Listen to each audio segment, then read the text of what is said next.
முதல் வாசகம். செக்கேமின் மக்களே, எனக்கு செவிசாயுங்கள், கடவுள் உங்களுக்கு செவி கொடுப்பார்.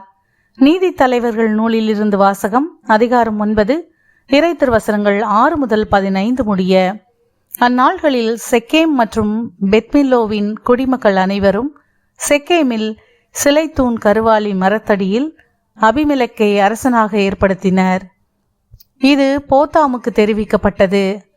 அவர் கெரிசிம் மலைக்கு ஏறி சென்று அதன் உச்சியில் நின்று கொண்டு உரத்த குரலில் கூப்பிட்டு கூறியது: செக்கேமின் மக்களே, எனக்கு செவிசாயுங்கள், கடவுள் உங்களுக்கு செவி கொடுப்பார்.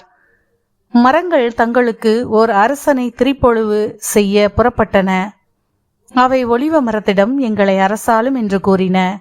ஒலிவ மரம் அவற்றிடம், எனது எண்ணெயால் தெய்வங்களும் மானிடரும் மதிப்பு பெறுகின்றனர். அப்படி இருக்க அதை உற்பத்தி செய்வதை நான் விட்டு கொடுத்து மரங்களுக்கு மேல் அசைந்தாட வருவேனா என்றது. மரங்கள் அத்திமரத்திடம், வாரும் எங்களை அரசாலும் என்றன. அத்திமரம் அவற்றிடம், எனது இனிமையையும் நல்ல பழத்தையும் விட்டுவிட்டு மரங்கள் மீது அசைந்தாட வருவேனா என்றது. மரங்கள் திராட்சை கொடியிடம், வாரும் எங்களை அரசாலும் என்றன. திராட்சை கொடி அவற்றிடம், தெய்வங்களையும் மானிடரையும் மகிழ்விக்கும் எனது திராட்சை ரசத்தை விட்டுவிட்டு மரங்கள் மேல் அசைந்தாட வருவேனா என்றது. மரங்கள் எல்லா முட்புதரிடம், வாரும் எங்களை அரசாளும் என்றன. முட்புதர் மரங்களிடம், உண்மையில் உங்கள் மீது ஆட்சி செய்ய நீங்கள் என்னை திரிப்பொழிவு செய்தால் வாருங்கள், என் நிழலில் அடைக்கலம் புகுங்கள். இல்லையேல் முட்புதரான என்னிடமிருந்து நெருப்பு கிளர்ந்தெழுந்து லெபனோனின் கேதுரு மரங்களை அழித்துவிடும் என்றது. ஆண்டவரின் அருள்வாக்கு. இறைவனுக்கு நன்றி. பதிலுரை பாடல். திருப்பாடல் 21. பல்லவி. ஆண்டவரே, உம் வல்லமையில் அரசர் பூரிப்படைகின்றார். ஆண்டவரே, உம் வல்லமையில் அரசர் பூரிப்படைகின்றார். ஆண்டவரே, உமது வல்லமையில் அரசர் பூரிப்படைகின்றார். நீர் அளித்த வெற்றியில் எத்துணையோ அவர் அக்களிக்கின்றார். அவர் உள்ளம் விரும்பியதை நீர் அவருக்கு தந்தருளினீர். அவர் வாய்விட்டு கேட்டதை நீர் மறுக்கவில்லை. ஆண்டவரே, உம் வல்லமையில் அரசர் பூரிப்படைகின்றார்.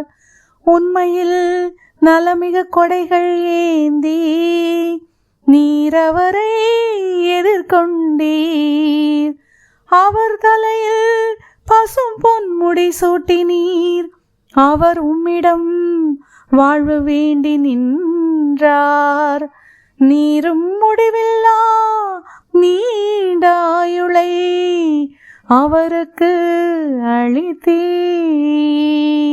ஆண்டவரே, உமது வல்லமையில் அரசர் பூரிப்படைகின்றார்.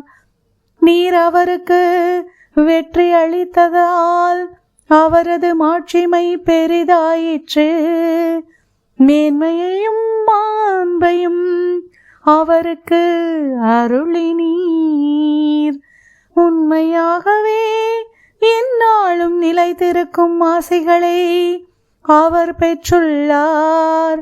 உமது முகத்தை அவர் மகிழ்ச்சியுடன் கண்டு களிக்க செய்தீர். ஆண்டவரே, உம் வல்லமையில் அரசர் பூரிப்படைகின்றார். நற்செய்தி வாசகம். நான் நல்லவனாயிருப்பதால் உமக்கு பொறாமையா? மத்தேயு எழுதிய தூய நற்செய்தியிலிருந்து வாசகம். அதிகாரம் 20, இறை திருவசனங்கள் 1 முதல் 16 முடிய. அக்காலத்தில் இயேசு கூறியது விண்ணரசை பின்வரும் நிகழ்ச்சிக்கு ஒப்பிடலாம். நிலக்கிழார் ஒருவர் தம் வேலையாள்களை வேலைக்கு அமர்த்த விடியற்காலையில் வெளியே சென்றார்.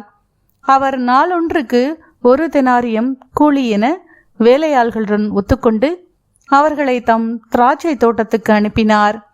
ஏறக்குடைய காலை 9 மணிக்கு அவர் வெளியே சென்ற பொழுது சந்தை வெளியில் வேறு சிலர் வேலையின்றி நிற்பதை கண்டார்.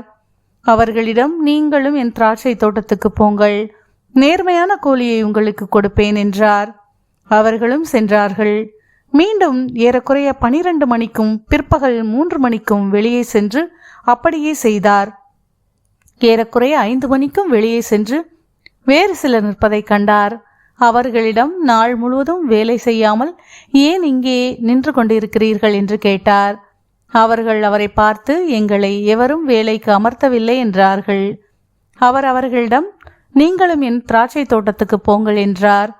மாலையானதும் திராட்சை தோட்ட உரிமையாளர் தம் மேற்பார்வையாளரிடம் வேலையாள்களை அழைத்து, கடைசியில் வந்தவர் தொடங்கி முதலில் வந்தவர் வரை அவர்களுக்குரிய கூலி கொடும் என்றார்.